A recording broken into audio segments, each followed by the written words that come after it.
ఆంధ్రప్రదేశ్లో ఒకప్పుడు కాంగ్రెస్ పార్టీకి కంచుకోటగా ఉన్న ఏలూరు నియోజకవర్గంలో టీడీపీ 4 సార్లు జెండా ఎగరవేసింది. అయితే 2019 ఎన్నికల్లో ఫ్యాన్ చాలా వేగంగా తిరిగింది.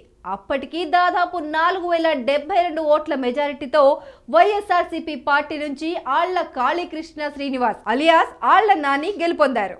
ఈ విషయం అలా ఉంటే ఇప్పుడు 2024 ఎన్నికల సమయం దగ్గర పడుతున్న నేపథ్యంలో ఎవరి బలం ఎంత అనే విషయానికి వస్తే కాపు వైశ్య సామాజిక వర్గాలు బలంగా ఉండే ఏలూరు నియోజకవర్గంలో ఎక్కువ సార్లు కాపు సామాజిక వర్గ నేతలే రాజకీయాల్లో రాణించారు.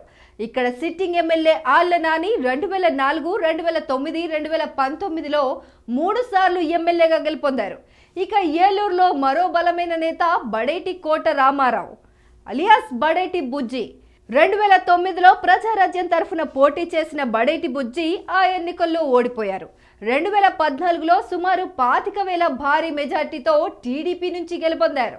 అయితే ఆయన మరణాంతరం ఆయన సోదరుడు బడేటి చంటి ఇప్పుడు తెలుగుదేశం పార్టీ బాధ్యతలు తీసుకున్నారు.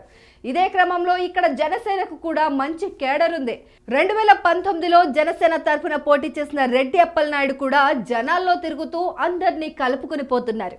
అయితే టీడీపీ జనసేన పొత్తు లేకపోతే ఇక్కడ టీడీపీకే విక్టరీ అని చాలా కామెంట్స్ వినిపిస్తున్నాయి. ఇదిలా ఉంటే మంత్రిగా పనిచేసిన ఆళ్ల నాని కింది స్థాయిలో నియోజకవర్గంలో ఉన్న సమస్యలపైన దృష్టి పెట్టలేదని ప్రజలు భావిస్తున్నారు. ఇక అండర్ డ్రైనేజీ పనుల విషయంలో ఆళ్ల నాని డిప్యూటీ సీఎం గా పనిచేసినా కూడా పూర్తి చేయలేదని విమర్శలు వినిపిస్తున్నాయి.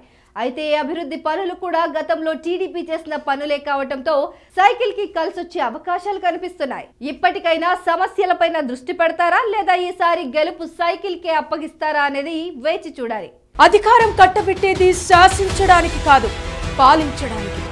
5 ఏళ్లకు ఒక్కసారి చేతికొచ్చే ఆయుధం అసమర్థుని ఆదుకోవడానికి కాదు, దమ్మున్న నేతని ఎన్నుకోవడానికి. ప్రజాక్షేత్రంలో ఎంతటి ఘనుడైనా మట్టి కొరగొచ్చు, మట్టి మనుషులకు సైతం పట్టం కట్టొచ్చు. ఎవరిని సింహాసనం ఎక్కించాలో, ఎవరి మెడలు వంచాలో ప్రజలకు బాగా తెలుసు. ఇప్పుడు సమయం ఆసన్నమైంది.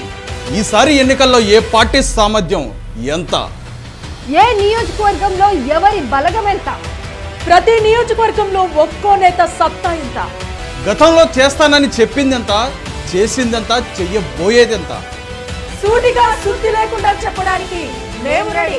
మీరు రెడీనా?